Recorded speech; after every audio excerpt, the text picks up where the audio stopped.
Entonces vamos a revisar, en esta hora vamos a revisar 3 tópicos muy rápido.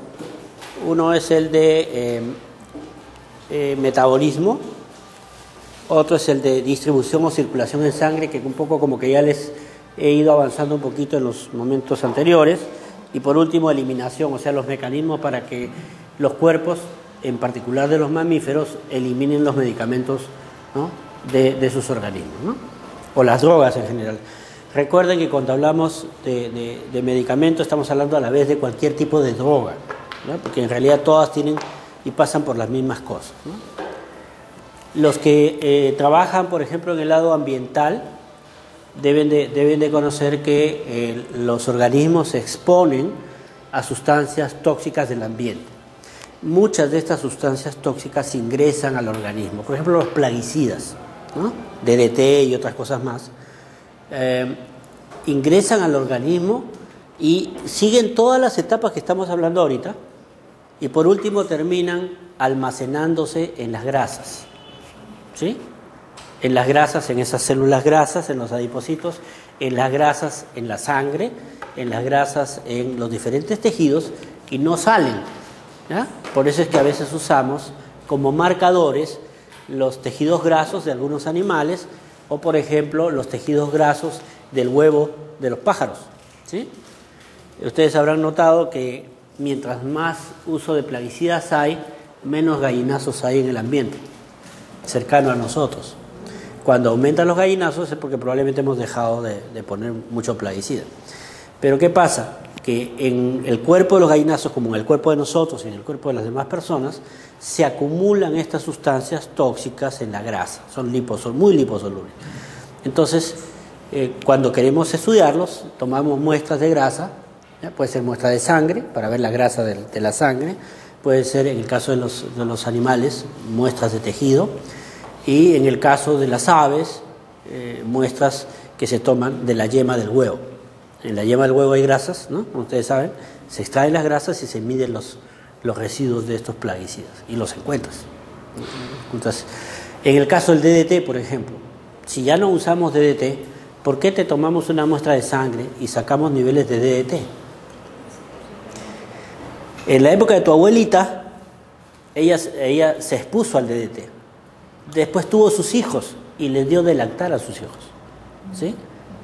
Entonces nuestras mamás, ¿sí?, tomaron leche de la abuelita que había sido expuesta a DDT. Entonces esa leche materna pasó el DDT a la mamá de nosotros.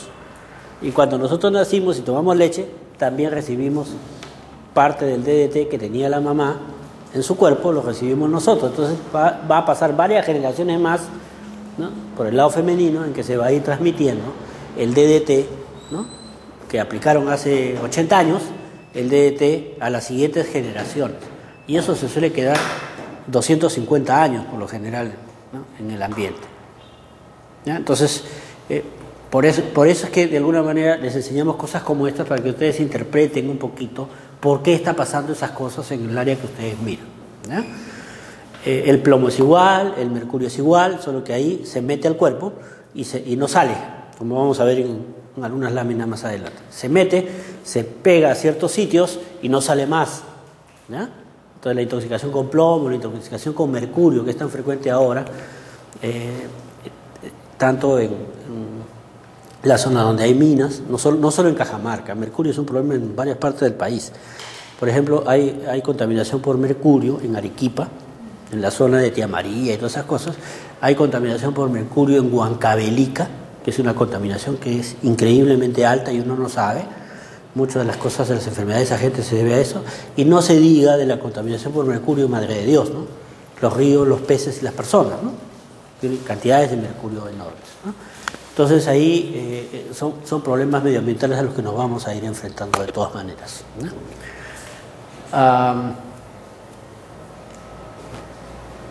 Ustedes saben, paréntesis, como para refrescar el cafecito, ustedes saben que hoy día estamos en líos con las empresas mineras, ¿no?, ¿sí? Pero lo más trágico del asunto es que se sabe, ya está absolutamente demostrado, que los mayores contaminadores corresponden a la minería informal, ¿no? porque ellos no tienen ningún tipo de protección, ¿no?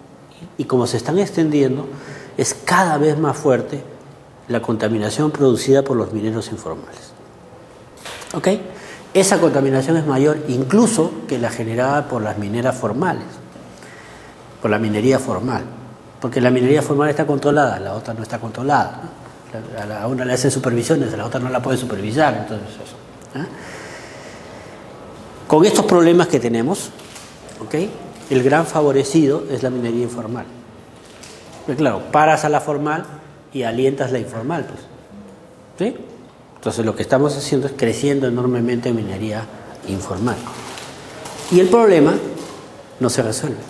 Al contrario, va a ser peor en las próximas generaciones. Entonces estamos ¿no? atrapados en un callejón sin salida con esta situación, ¿no?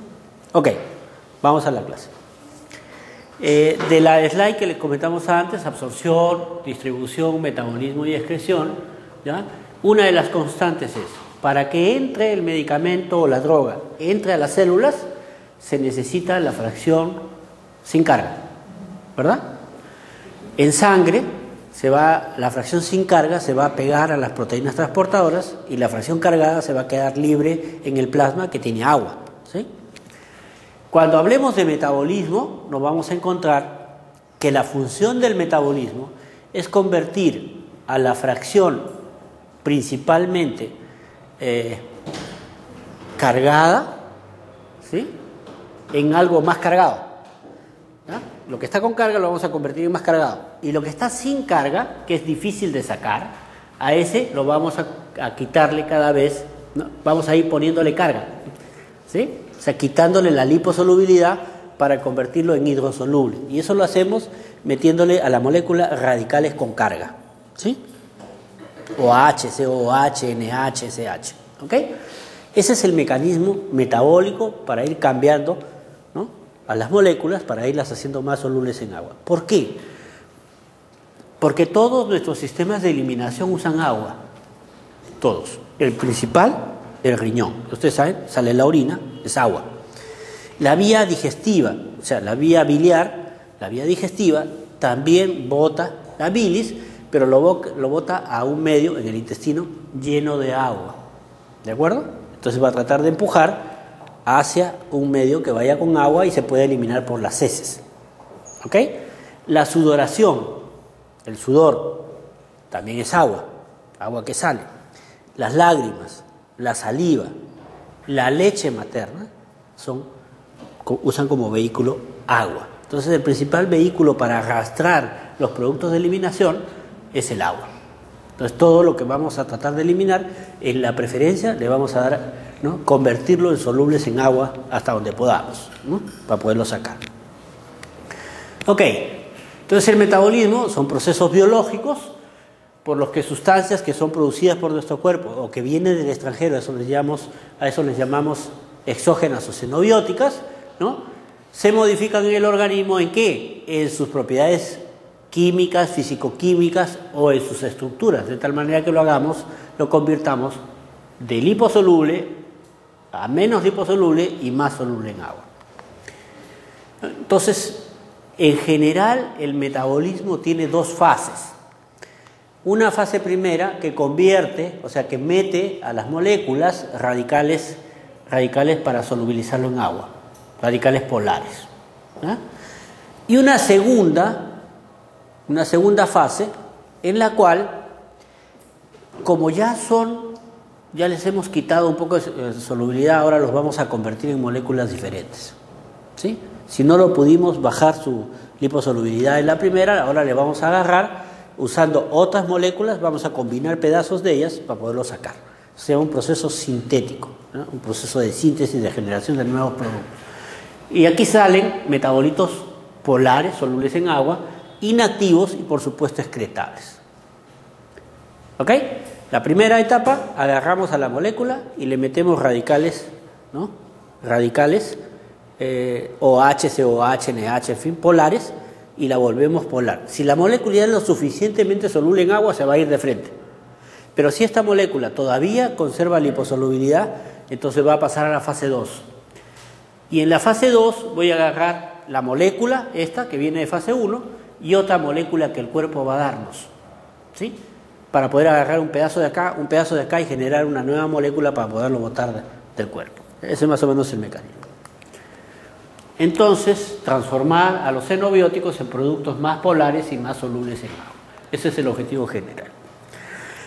En este objetivo general no está incluida la destoxificación. ¿Por qué? Porque tóxicos pueden ser tanto solubles en grasas como solubles en agua. Cualquiera de ellos puede ser tóxico. Algunas veces, un compuesto que era tóxico, lo pasamos por el metabolismo y le quitamos la toxicidad, pero esos son los menos, los más raros. Hay otros que no son tóxicos, los pasamos por el sistema y siguen siendo tóxicos. Pero hay otros que no eran tóxicos, los pasamos por el sistema metabolizante del cuerpo y los convertimos en tóxicos. Ahí el ejemplo más conocido es el ejemplo del malatión. El malatión es un organo fosforado, un plaguicida. El malatión como tal no es neurotóxico, pero lo pasamos por el organismo y convertimos a ese malatión en un producto, un subproducto que ahora es tóxico, que es neurotóxico y que mata a las personas. ¿Ok? Entonces ahí no se puede augurar que de acuerdo al metabolismo vaya a disminuir o no la toxicidad. No podemos garantizar eso. Entonces ya hemos hablado del metabolismo como un proceso de dos fases, la fase 1 y la fase 2. La fase 1, reacciones de oxidación, reducción, hidrólisis, y le mete grupos polares como el OH, COOH, NH2 y SH. Cuando este grupo polar es metido a la molécula de la droga, aumenta su solubilidad en agua, ¿ya? Y más fácil de botar del cuerpo. Y acá en la fase 2 son reacciones de síntesis, se generan nuevos productos que a la vez son solubles en agua y son inactivos por lo general. Bueno, en la fase 1 hay un grupo de enzimas, un sistema acoplado que se llama sistema de P450, el que comanda, el que lleva a cabo la fase 1. Y dentro de ese sistema, que tiene varias proteínas, la vedette es esta que se llama citocromo P450.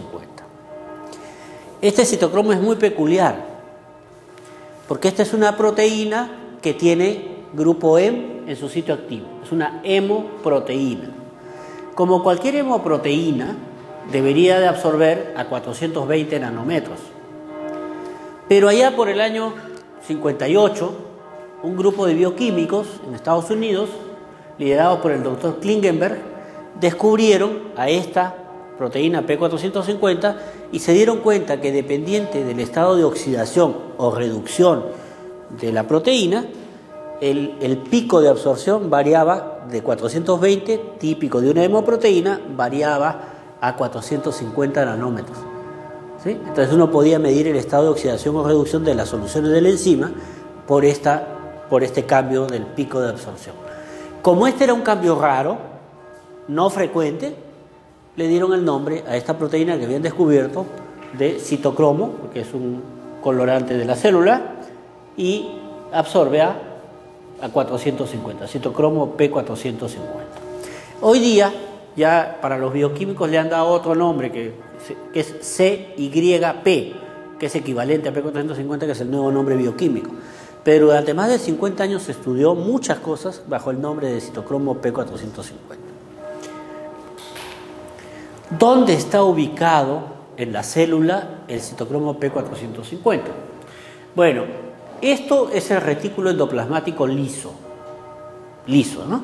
Fíjense que son tubos donde no hay ribosomas en la pared, es totalmente liso, por eso le llamaban así REL, retículo endoplasmático liso. Este tubo se continúa con el retículo endoplasmático rugoso, que hemos comentado hace un ratito, donde hay ribosomas en la pared. Acá se sintetizan proteínas también, ¿no? Con los ribosomas de esta pared.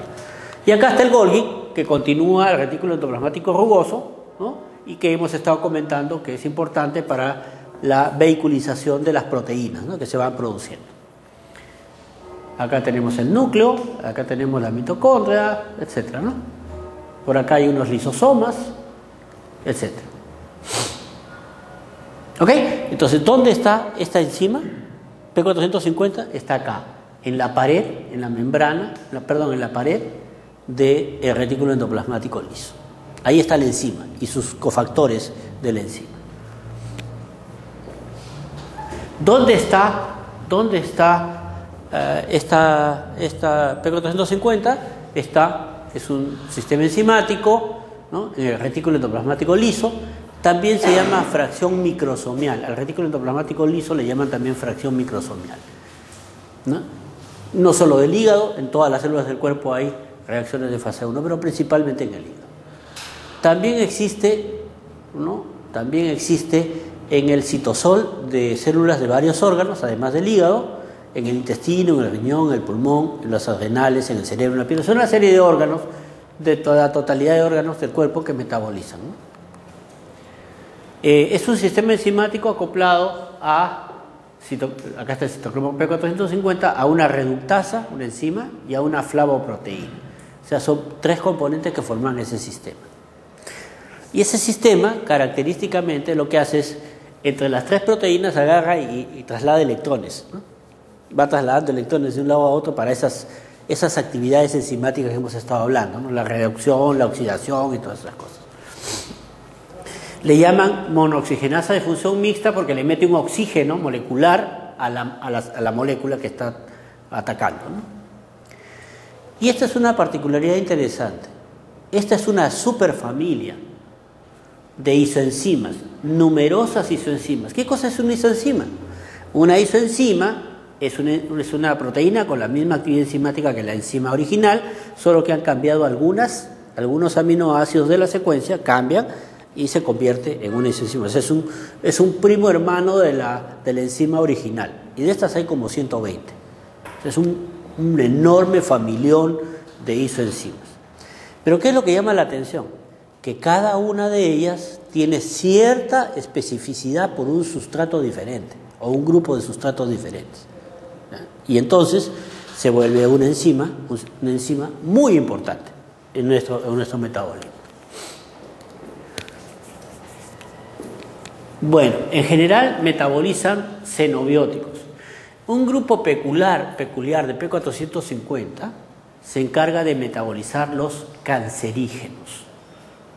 ¿Ah? A ese se le llamó una época citocromo P448, porque justo su pico de absorción se desvía un poquito, ¿no?, para esos P450 que metabolizan cancerígenos. ¿Y dónde está la importancia de este P450 en el cáncer? Bueno, para el cáncer, muy cortito, tenemos dos posibilidades. Que las moléculas sean cancerígenas per se, o sea, que directamente produzcan cáncer. El ejemplo típico es el 3-metilcolantreno, ¿no?, que es uno de los productos que está en el tabaco, ¿no?, o que esta enzima agarre a un procancerígeno, lo metabolice y lo convierta en un cancerígeno ya dentro del cuerpo, ¿sí? Este procancerígeno se llama promotor de cáncer. Lo llamamos así en términos genéricos, promotor de cáncer. Entonces, el ejemplo típico es, en el tabaco tenemos 2 cancerígenos directos y tenemos 20 promotores de cáncer, ¿sí? O sea, aquel que fuma, si fuma mucho, ¿ya?, se va a meter mayor cantidad del cancerígeno directo adentro y va a tener más chance de cáncer, ¿sí? Y con sus promotores va a hacer activación de P450 y por lo tanto va a generar la probabilidad de que esos promotores pasen a cancerígenos y que cancerígenos, ¿no?, promuevan el cáncer.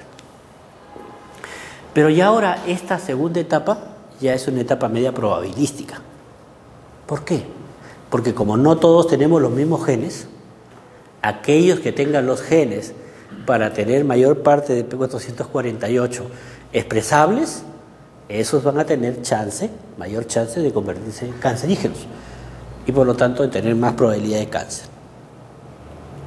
¿Captaron la idea hasta ahí? Entonces, cuando uno fuma, no solo se está metiendo los cancerígenos, se está metiendo los promotores. Entonces va a depender adicionalmente de tu carga genética, ¿no?, de tu patrón genético molecular, para que tengas más probabilidad de ozono. Bueno, ¿y qué pasa con aquel que no fuma, pero está al lado de los que fuman? Por ejemplo, si yo acá fumara y ninguno de ustedes fumara, hay una parte de los cancerígenos que me los estoy metiendo directamente, están pegados ahí, forman parte de los productos de combustión del cigarrillo, más los cancerígenos directos. ¿Ok? Ahí se generan, ahí aumentan, se concentran. El resto de lo que es volátil va al ambiente. El resto de cancerígenos y promotores va al ambiente y se va acumulando en el ambiente. Se va cargando el ambiente con eso. Entonces yo fumo y los voy a ir exponiendo a ustedes a concentraciones cada vez crecientes o mayores de esos, ¿no?, promotores de cáncer y cancerígenos en el ambiente. Están en menor concentración, pero depende de cuánto fumen y qué tanto fumen. Entonces, ¿qué sucede? Que ustedes estarían ahí fumándose en forma pasiva esos contaminantes que están en el aire del sitio donde estamos reunidos. ¿Sí? Entonces eso significa que ustedes también pudieran tener chance de hacer su cáncer, ¿no?, aunque no fumen. Hoy día se sabe eso. Entonces el tema da vueltas por ese sentido y por ese lado, y ha traído consigo regulaciones muy, muy importantes. Por la regulación de no fumar en lugares públicos se debe a eso. Ahí donde se acumula la gente y va por cuestiones públicas a hacer trámites, a hacer un día de deportes, o se va al cine, o se va al avión, ¿sí? Está prohibido fumar ahí adentro para que no se acumulen esos cancerígenos y las otras personas que no desean fumar, ¿sí?, no se arriesguen o no tengan ese riesgo de adquirir cáncer en el tiempo. ¿Captaron la idea? Entonces, dos cosas: el cancerígeno directo y el promotor. El promotor es activado por el P450. ¿Ya? Entonces ahí está, ¿no? Los carcinógenos son metabolizados y los procarcinógenos también son metabolizados y transforman a productos que generan cáncer. También este P450 metaboliza compuestos endógenos. Acá tenemos las prostaglandinas, las hormonas esteroidales en este caso, los leucotrienos, las vitaminas, los ácidos grasos. Tiene que ver con el metabolismo de colesterol. Ahora están de moda el colesterol, ¿no?, para el tema cardiovascular, en fin, ¿no? Estas son las reacciones de fase 1: oxidación, hidroxilación, reducción e hidrólisis. Son como 25 reacciones químicas diferentes que hace este sistema. Fase 2. La fase 2 también es una reacción de tipo enzimático. Aquí las enzimas ya no son P450, aquí la enzima es una transferasa, así se llama, transferasa, porque transfiere un pedazo de una molécula a otra molécula, ¿ok?, que forman derivados polares solubles en agua. ¿Qué hace estas transferasas? Por ejemplo, yo soy la molécula del medicamento que me quieren eliminar, soy liposoluble, la fase 1 no me ha hecho mucho daño, entonces ahora entra a actuar la transferasa en la fase 2. ¿Qué hace la transferasa? Agarra, me saca la cabeza y la pone en la punta del pie de mi amiga. A ella le quita el brazo y me lo pone acá, ¿eh?, en lugar de la cabeza o en cualquier otro lado. ¿Qué ha sucedido? Que se han formado dos moléculas nuevas, diferentes, las dos solubles en agua. O sea, se han sintetizado dos moléculas. ¿Ok? Hemos tenido que trabajar con la molécula del fármaco más una molécula que el cuerpo otorga para poder hacer este juego, ¿no?, de eliminarlos a los dos. ¿Ok? Bueno, lo interesante es cuáles son esas sustancias que el cuerpo da o que la célula da para poder hacer este acople. Ácido hialurónico, ácido glucurónico, glutatión. ¿Se acuerdan de la respiración celular? ¿No? Glutatión, que queda como un producto excedente. Siempre nos preguntábamos, respiramos y se forma glutatión. ¿Y para qué sirve el glutatión? ¿No? Nadie nos dijo nada, ahí lo dejaron. Pero el glutatión es eliminado a la hora del metabolismo, ayuda a botarse a sí mismo y a botar otras cosas, ¿no? Grupos acetilo, grupos metilo, grupos tío, o sea que tienen azufre, glicina, el aminoácido glicina, y aquí aparece un aminoácido no esencial que se llama taurina. ¿De dónde conocemos a la taurina o recordamos a la taurina? Del Red Bull. ¿Qué cosa es el Red Bull? La latita. ¿Qué es el Red Bull? Café, cafeína, ¿sí? Cafeína, es un poco más de una tacita de café un poco cargada, ese es el Red Bull, ¿ya? Ese ponernos alitas, en realidad está hablando de la cafeína, que es un estimulante. Por la asociación con te pongo alas, uno lo asocia a drogas, ¿no? Pero en realidad es un estimulante que te mantiene despierto, te da taquicardia, sobre todo para los exámenes lo usan los chicos para no dormirse, ¿no? Pero además te meten subliminalmente, te hablan de la taurina como algo maravilloso, algo que es un golazo, que lo pongan ahí junto a la cafeína, ¿no? En el Red Bull. Te hacen una propaganda feroz. ¿Pero qué cosa es la taurina? La taurina es un aminoácido no esencial. ¿Qué significa aminoácido no esencial? No lo necesitas para fabricar proteínas. Lo puedes producir, pero al final no lo vas a usar. Y como no lo vas a usar, lo botas. ¿Sí? En pocas palabras, la taurina es la caquita de la célula. La caquita de la célula. Entonces, como no nos sirve, no le sirve a la célula, lo pone a este sistema para ayudar a botar otras cosas. Y de paso botar la taurina. ¿Sí?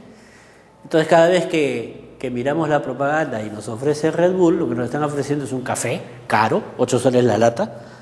Ninguna taza de café, ¿no? En ninguno de los restaurantes buenos te cuesta 8 soles. ¿O sí? El más caro que yo he pagado es 6.50, ¿no?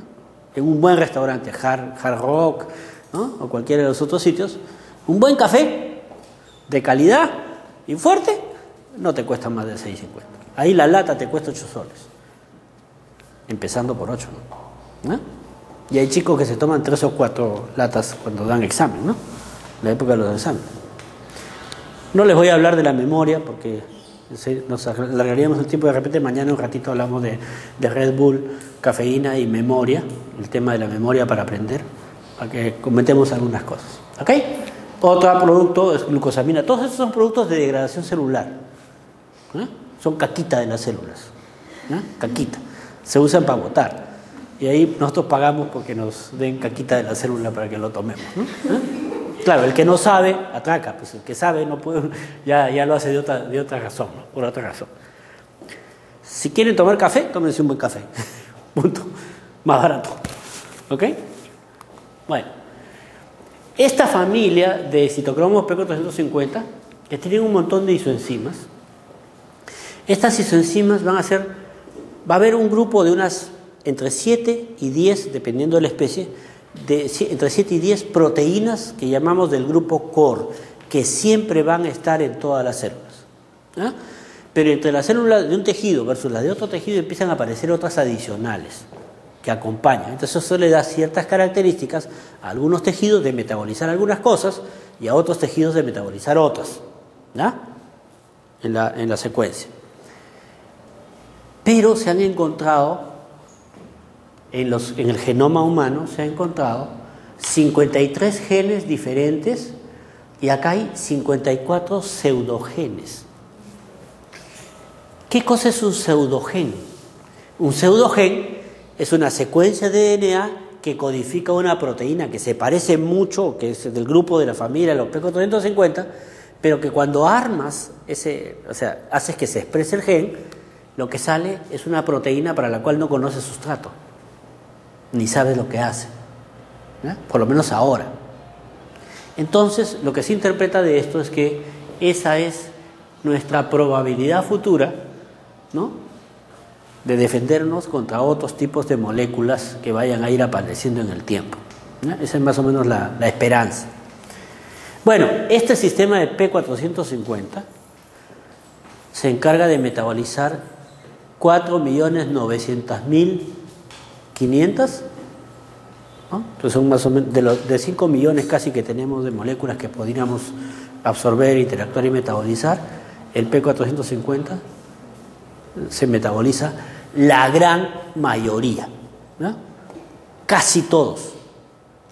Unos pocos quedan para lo que se llama el sistema metabolizante específico, que es para los neurotransmisores, para ciertas vías enzimáticas, en fin.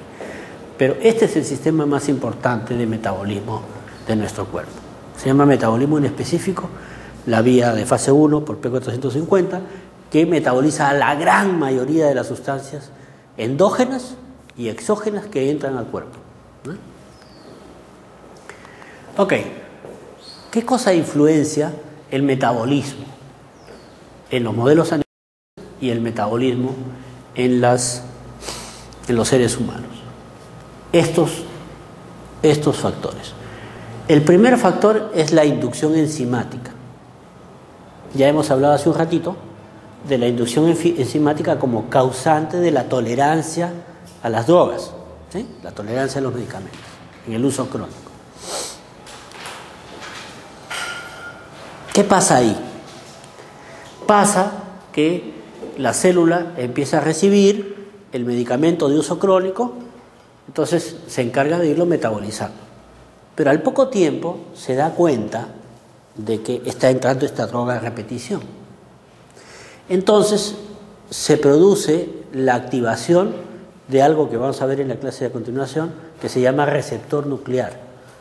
Y este receptor nuclear, por lo general, está asociado a una proteína que está muy cerca al DNA, ¿ya? Y que funciona como activador o promotor de la copia del DNA, de la copia y la expresión de los genes.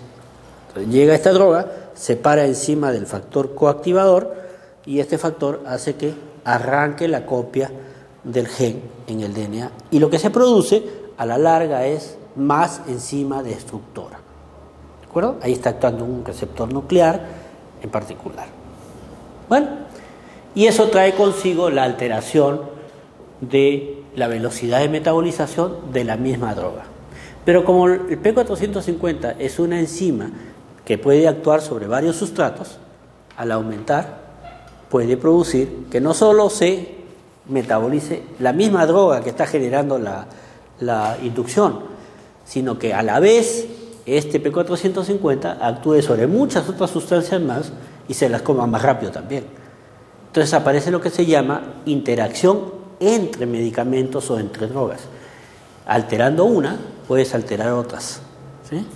Y si el paciente, como sucede con regularidad, usa varios medicamentos a la vez, entonces la chance de tener estas reacciones, ¿no?, de interacciones medicamentosas es muchísimo más alta, ¿no?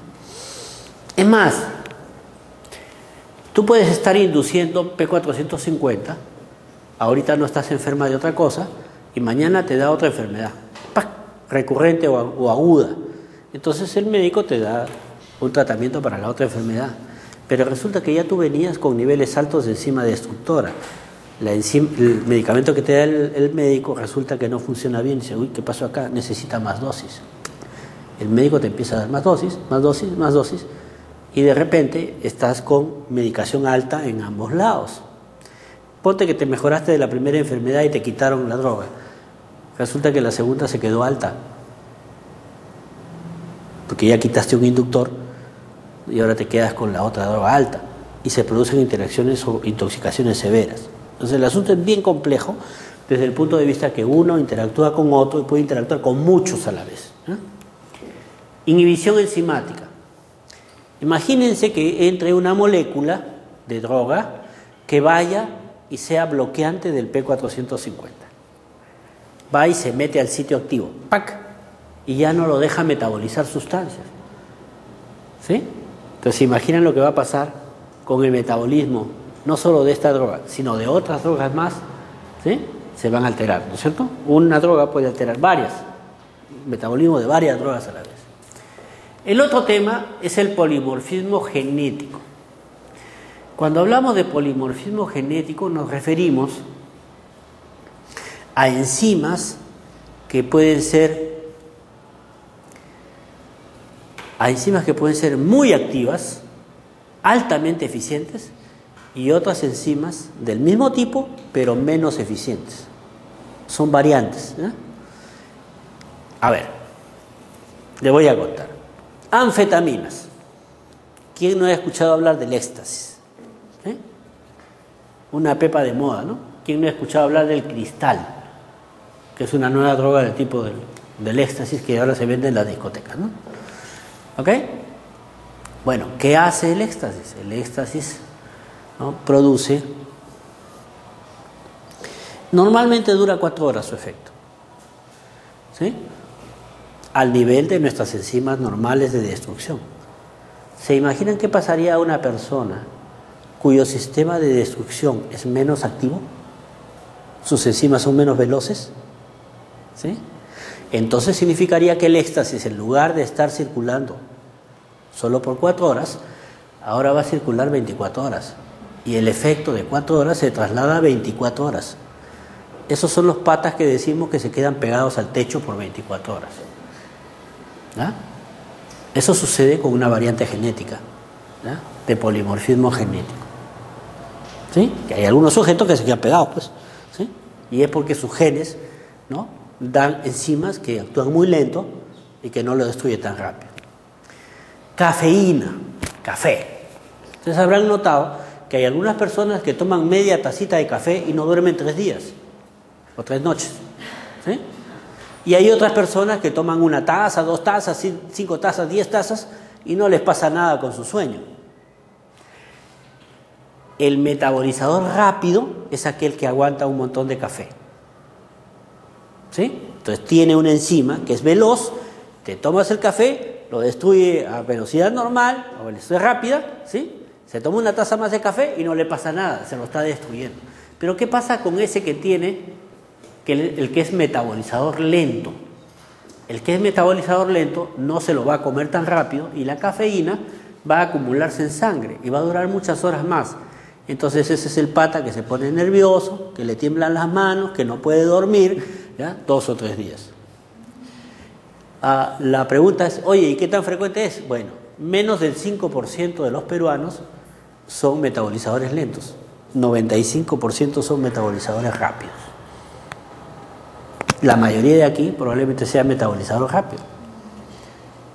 Solo hay algunos pocos como yo que somos metabolizadores lentos, ¿ya? ¿Captan la figura? Entonces, puede alterar, ¿no?, el efecto, la velocidad de metabolización, tus enzimas y tus variantes de enzimas metabolizantes que tengas en tu cuerpo por razones genéticas, ¿ya? También el sexo y la edad. Para el caso del sexo, ustedes saben que tenemos enzimas metabolizantes que destruyen los tipos de hormonas a más velocidad, los tipos de hormonas que no nos corresponden a más velocidad, ¿no?, o que se presentan las enzimas destructoras. Por ejemplo, en el caso de los varones, las enzimas destructoras o sintetizadoras de hormona femenina, ¿ya? Nosotros tenemos de las dos, ambos sexos, pero en el caso de los varones se expresan más las hormonas sexuales masculinas y menos las femeninas. En el caso de las mujeres, ¿no?, se expresan más las hormonas femeninas y muy poquito las hormonas masculinas, ¿no? Entonces hay esa diferencia. A ver, ¿qué pasa entonces si a mí me empiezan a dar hormonas femeninas? ¿Qué me va a pasar a mí? Al aumentar las hormonas femeninas, ¿sí?, se me va a adelgazar la voz, me va a disminuir el bigote, ¿sí?, y la barba, y me van a crecer las mamas. Eso se llama ginecomastia. Siendo varón, mamas grandes, ¿no? ¿Sí? Al varón, si me dan hormonas, a mí, femeninas. ¿Qué pasa si a las mujeres les damos hormona femenina en mayor cantidad? No pasa nada, pues. Si a la chica le crece más las mamas, no pasa nada, pues, ¿sí? Al varón sí, ¿no? Pero ¿qué pasa si a las damas le damos hormonas masculinas? Empezamos a aumentar. ¿Qué va a pasar con la mujer? Eso se llaman anabolizantes esteroidales, ¿no? ¿Sí? Estanosol, ¿no? Como ese que lo han detectado a nuestro nadador, ¿no? A las mujeres, y al hombre también, les aumentan la masa muscular, ¿no es cierto? Empiezan a hacerse así, pero en el caso de las mujeres les cambia su ritmo hormonal y su ritmo, digamos, menstrual. porque al tener más hormona masculina se altera el ritmo menstrual, se vuelve irregular en la menstruación y además pueden tener incluso episodios o etapas de esterilidad, porque como le cambian, le rompen todo el sistema, entonces le cambian. Y también a la mujer le empieza a aparecer bigotito, ¿sí? Caracteres sexuales masculinos. En ambos casos aparecen cuadros psiquiátricos también, ¿no? O sea, es bien frecuente la esquizofrenia aguda, paranoide, ¿no? Y las crisis así de psiquiátricas. Y aumenta la tasa de suicidios. Hace unos años se murió nuestro campeón de fisicoculturismo. Los fisicoculturistas se andan pepeando con anabólicos, ¿no? Entonces se murió el presidente, pues, de la asociación, el Premio Nacional de Fisicoculturismo, se metió un tiro, pues. Es frecuente las crisis psiquiátricas en los consumidores crónicos. ¿Por qué salió positivo en el doping nuestro amigo? Él hace 4 o 5 meses seguramente usó estanosol y pensó que en 4 o 5 meses iba a limpiar el estanosol. O sea que cuando llegara a la competencia no pasaba nada. Entonces su cuerpo, ¿no? Aumentó su masa, aumentó su musculatura, su fortaleza, por supuesto sus chances de ganar en la natación aumentan con eso. Pero lo que él no contó es que el examen de doping ahora lo pesca fácil, ¿no? Después del estanosol en la Olimpiada, donde Ben Johnson, ¿se acuerda que le quitaron la medalla? Un moreno que parecía un toro, ¿ya? Entonces él ha pasado el mismo caso de Ben Johnson, pues la misma cosa lo han detectado. Y lo detectan varios meses después, ¿eh? Que ha consumido la droga. Eso es en el antidoping. En la edad lo que deberíamos comentar es que cuando el niño nace, tiene sistema de P450 fase 1 activo, pero la fase 2 está inactiva, ¿ya? Y va a seguir inactiva por los primeros 2 años de vida. O sea, el niñito nace con sistema de fase 1 y con sistema de fase 2 inactivo. El niño a los 7 años, 2, 3, 4, 7 años, en la juventud, los 2 sistemas están activos. En el anciano, los 2 sistemas están activos, pero en el anciano hay un problema. El anciano, ustedes deben de recordar, que regresiona. Tiene todo, pero más chiquito, ¿no? Entonces aquí lo que va a bajar es la cantidad total de enzimas de fase 1 y de fase 2. Al bajar la cantidad de enzimas en fase 1 y en fase 2, ustedes comprenderán que los ancianos tienen problemas para metabolizar muchos fármacos, ¿sí? Por eso es que hay que regularle la dosis en los ancianos. Al bajar la cantidad de enzima destructora, ¿no? Metabolizante, ya no le puedes dar la misma dosis que al adulto, porque no va a poder manejarlas, ¿no? Esa es la otra cosa. Factores ambientales y condiciones patológicas también pueden alterar. Si falla el hígado o falla el corazón, se altera el metabolismo del ser humano. Factores ambientales se refiere a, por ejemplo, los inductores medioambientales. Así como pueden ser inductores los cancerígenos, pueden ser inductores los medicamentos de larga duración o de larga administración, hay otros factores que están en el ambiente. Por ejemplo, hay inductores ambientales en los hidrocarburos volátiles en los grifos. Entonces los chicos y chicas que trabajan en los grifos y se exponen constantemente a esos vapores, hacen inducción enzimática de P450. Aquellos que trabajan en relación a anilinas, colorantes de color amarillo, ¿no? También son potentes inductores medioambientales, ¿no? También pudiéramos hablar de unos jarabes para los chicos, ¿no? Hay algunos jarabes que contienen, jarabes para la tos, por ejemplo, que contienen inductores en su interior. El eucaliptol, por ejemplo. Esos jarabes con sabor a eucalipto, ¿no? El eucaliptol es un potente agente inductor de P450. Lo damos a los chiquitos para la tos de las bronquitis, ¿no? Se lo damos por tiempo largo y ahí le estamos metiendo un inductor sin saber, ¿no? Y así por el estilo. ¿Ok? No voy a insistir, ustedes pueden ya revisar lo de la inducción metabólica y sus consecuencias son, obviamente, si aumenta la cantidad de enzima destructora, ¿sí? ¿Qué es lo que va a pasar? Y mantienes la dosis, que la enzima se lo va a comer más rápido. El efecto va a ser más corto y de repente menos potente. Y si a la vez cruza y actúa sobre el metabolismo de otras sustancias, igualito, entonces vas a afectar varias cosas a la vez. ¿Ok? Bueno, y aparecen las interacciones medicamentosas que ya hemos hablado y la tolerancia, ¿no? Aquí algunos ejemplos de algunas drogas que son inductoras, y hay muchísimas más, ¿eh? Inductoras de P450. Fenobarbital se usa para las convulsiones, los hidrocarburos policíclicos que están en los grifos, ¿no? Ahí tenemos al etanol, al alcohol, también tenemos al DDT. Rifampicina se usa para tratar la tuberculosis. Fenitoína es otro anticonvulsivante. Las cumarinas sirven para tratar a los pacientes que tienen trombosis, ¿no? Son anticoagulantes. Fenilbutazona es un antiinflamatorio. El eucaliptol que les comentaba de los jarabes para los chicos. Glutetimida y tolbutamida son antidiabéticos orales. Son muy frecuentes, son pastillas que toman los diabéticos tipo 2. Barbitúricos, grisofulvina es contra los hongos. Carbamazepina es otro anticonvulsionante. Y acá están los anticonceptivos orales. La píldora y el parche también son potentes inductores también de P450. Las hormonas que están adentro, ¿no? Ya hemos hablado del polimorfismo genético y los acetiladores, por ejemplo, lentos y rápidos, como el caso de la cafeína. Acá hay una cantidad grande de sustancias, medicamentos, ¿no?, que tienen polimorfismo genético. Acá están las anfetaminas que hemos comentado y la cafeína que ya hemos comentado. Y hay una lista más de sustancias bastante usadas, ¿no? Lo de la edad ya no voy a repetirlo, y los factores ambientales tampoco. Para la distribución, ¿qué cosa quisiera comentarles? Para la distribución significa circulación en sangre, ¿ya? Y ya hemos comentado que la circulación en sangre de las drogas se da, ¿no?, libre, forma libre o forma ligada a las proteínas.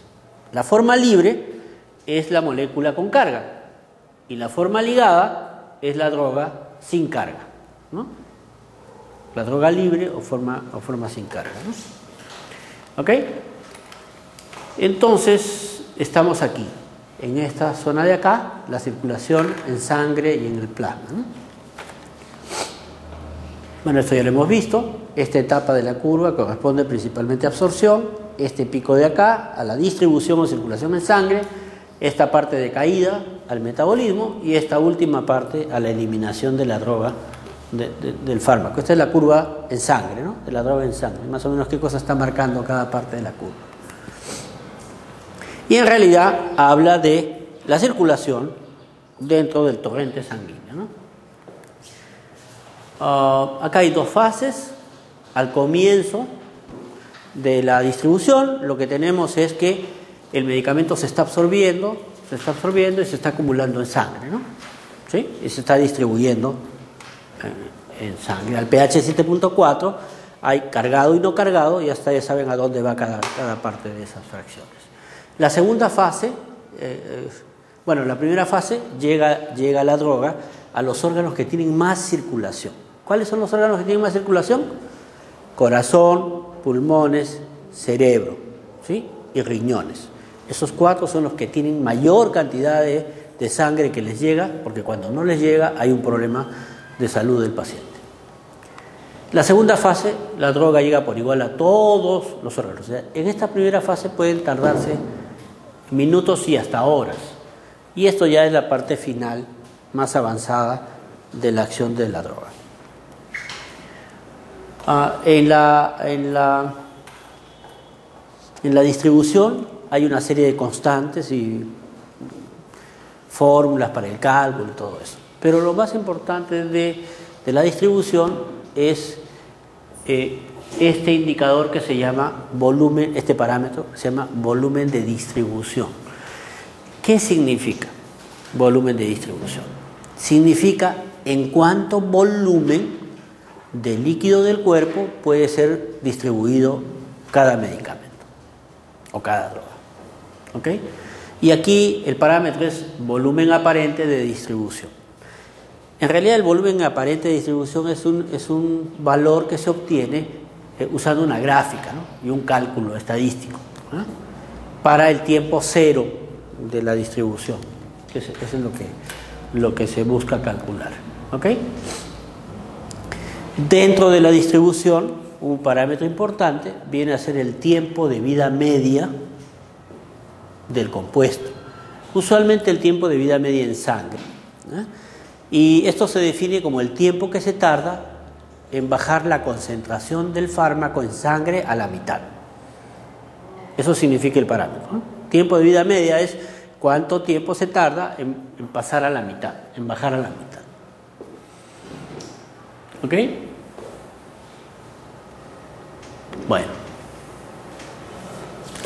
Cuando hablamos de distribución también tenemos que hablar de los llamados compartimientos.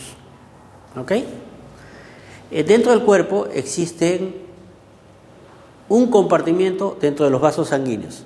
¿Sí? Ese es un primer compartimiento.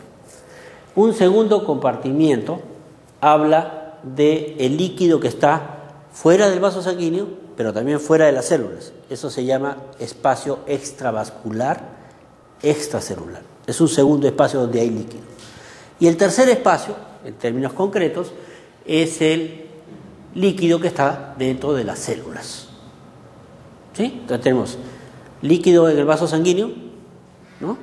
dentro de los tubos, el espacio extravascular, extracelular, y después tenemos el espacio intracelular, ¿ya? Líquido en cada uno de los tres espacios.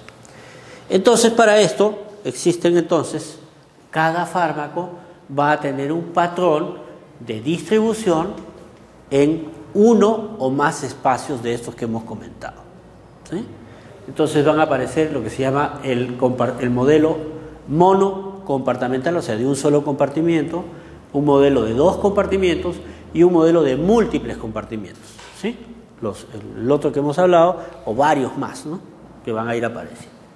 Esto es para fines académicos, ¿no?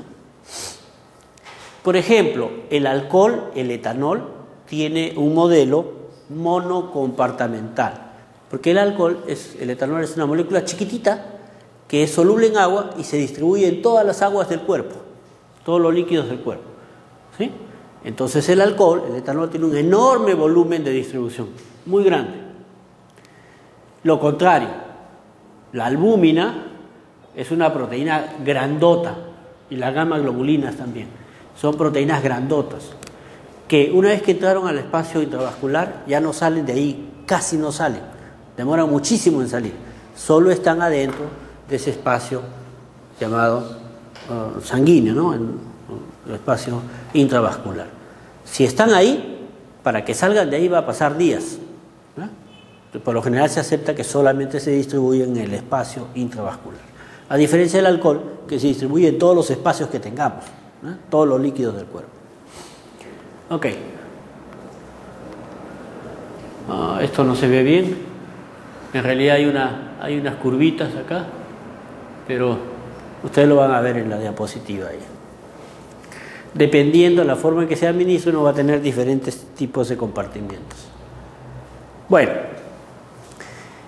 cuando una proteína, una molécula sin carga está en sangre, se va a pegar a las proteínas plasmáticas, a las que yo les llamo combis. Y en el cuerpo hay varias líneas de combis, igualito que hay la línea azul, en el metropolitano está, ¿no? La línea A, la línea B, la línea C, el expreso 1, 2, 3, 4, 5. Entonces, en la sangre también hay diferentes tipos de proteínas que transportan sustancias. ¿Ok? Unidos a la albúmina, unidos a la glucoproteína alfa 1 ácido, unidos a las lipoproteínas o unidos a la globulina. Miren cuántas líneas de combis hay, ¿no? Hay varias líneas de combis. Entonces, cada grupo de medicamentos o de drogas se pega a una de las proteínas, ¿no? ¿Qué es importante de la unión? Lo importante de la unión es que cuando hay una unión a proteínas plasmáticas, el medicamento se queda, o la droga se queda más tiempo en el cuerpo, ¿sí? Porque va a viajar en la combi, ¿sí? Va a viajar en la combi, no va a ser destruida muy rápido, va a viajar en la combi. En cambio, cuando no se une mucho a la combi, lo destruye rápido, ¿sí? Entonces el tiempo de vida media va a variar. aquellas que tienen unión a proteínas plasmáticas y transporte de proteínas plasmáticas van a tener un tiempo de vida media más largo que aquellos que no se unen, ¿no? Y también ocurre eso que les comentaba, ¿no? Que una molécula puede competir por el mismo receptor y desplazar a otra, ¿no?, de su espacio sanguíneo. Aquí tenemos, por ejemplo, la warfarina es desplazada por los antiinflamatorios no esteroidales. Eso se le meten ahí y lo sacan, ¿no? O sea, una molécula puede sacar a otra de su sitio, de su asiento en el receptor, ¿no? Y así acá tenemos varios ejemplos de esto. Pero ¿qué es lo preocupante? Si yo estoy tratando al paciente con uno de estos medicamentos y a la vez le doy el otro, este lo va a desplazar de su asiento. ¿Y a dónde se va a ir la molécula esta? Al plasma. Entonces va a aumentar la concentración del fármaco libre. El fármaco libre es el que puede viajar al tejido y hacer efecto en el tejido, en el otro órgano, en el órgano blanco. Entonces, si movemos de su sitio, de su asiento a esta droga y le damos más cantidad para la sangre libre, se va a salir del vaso sanguíneo, se va a ir al tejido y va a producir más efecto. En otras palabras, va a acercarse más a la intoxicación, ¿sí? Porque solito uno lo está moviendo hacia el otro lado, lo está botando de su sitio, ¿no? Y bueno, la grasa como depósito ya hemos comentado, ¿sí? Este es un sujeto flaquito y este es un gordito triple X. Como este tiene más grasa, ¿sí?, tiene más sitios para almacenar, para depositar la droga. Una que por ser más grande va a requerir más dosis, pero de esa dosis la mayor parte se va a ir a guardar a la grasa. ¿Ok? Se puede hallar algunas drogas hasta 70% más en la grasa de este sujeto gordo que en el flaco. Esto es importante cuando queremos manejar ciertas drogas o ciertos medicamentos, ¿no? Y no consideramos que hay un montón guardado en la grasa. Porque el que esté guardado en la grasa no significa que se va a quedar eterno. Va a entrar y un tiempo después va a volver a salir. Entonces el efecto va a tener dos picos, ¿no? Un pico rápido y un pico tardío que puede causarnos problemas, ¿no? El hueso también puede ser un elemento de depósito, el hueso, ¿sí? ¿Qué se guarda en el hueso? En el hueso se guardan los metales pesados, ¿eh? Principalmente plomo, también mercurio, ¿sí? Y puede ser que yo me exponga hoy día al agente intoxicante, se guardó el agente en mis huesos, y después deje de tenerlo, pero el agente intoxicante se queda en mis huesos igual, por años y no sale, ¿no? Y cuando se queda acá, va haciendo efectos sobre la médula del hueso y pueden empezar a aparecer efectos dañinos, como por ejemplo, ustedes saben que en la médula del hueso se producen las células de la sangre. Entonces, ¿qué pasa si un agente tóxico en el hueso afecta a la médula ósea? Entonces se van a empezar a producir menos glóbulos rojos, menos plaquetas, menos glóbulos blancos, en fin, ¿no? Y hacerse un daño. Esto también es, ¿no?, la parte medioambiental del asunto, ¿no? Hay algunas barreras, hay algunos órganos que se llaman claustros, donde no entran así nomás los medicamentos. La barrera más típica es la que separa a las neuronas, ¿no?, de la sangre. Esta se llama barrera hematoencefálica. Hay otra barrera en el caso del testículo que se llama barrera hemato, o sea, de la sangre y el testículo. Eso significa que el varón puede tomar muchas cosas, muchas drogas, pero rara vez esas drogas pueden afectarle a sus espermatozoides. ¿Por qué? Porque existe esta barrera entre la sangre y su testículo. El testículo por lo general está protegido, ¿no? Y esta es una pésima barrera, la placenta. La placenta es una muy mala barrera. ¿Por qué? Porque se le pasan todas las moléculas chiquitas solubles en grasa. Toditas se le pasan, ¿eh? El problema con la barrera placentaria es que durante los primeros 3 meses se forman los órganos del fetito, ¿no? ¿Sí? Desde la 6ª semana hasta la 12ª semana se forman los diferentes órganos del cuerpo. Y si es que le llegan algunas sustancias tóxicas, le llegan a través de la placenta, le llegan al fetito en desarrollo, en crecimiento y desarrollo, entonces van a alterar el desarrollo de sus órganos. Esos agentes que atraviesan la placenta y que le hacen daño al embrión se llaman agentes teratogénicos, que producen teratogenia, o sea, producen malformaciones en los bebitos, ¿ya? Entonces hay una serie de sustancias que no se les puede dar a la mujer embarazada en el primer trimestre, ¿ya? Entonces la mención acá es porque una de las pruebas que hacemos casi siempre de nuevas sustancias, y las hacemos los biólogos, son las pruebas en el laboratorio para demostrar si hay o no hay teratogenia, ¿sí? Entonces se le da a ratoncitas, ¿no?, a ratoncitas embarazadas, gestantes, ¿sí?, se les da estas sustancias y se prueba para ver cuántos de los fetitos nacen con malformaciones o con daños o se mueren, ¿ya? Es una de las pruebas básicas que hacemos a la hora de evaluar nuevas sustancias, ¿no?, en el laboratorio, los biólogos, ¿no?, y para ver los efectos, la teratogenia, la producción o no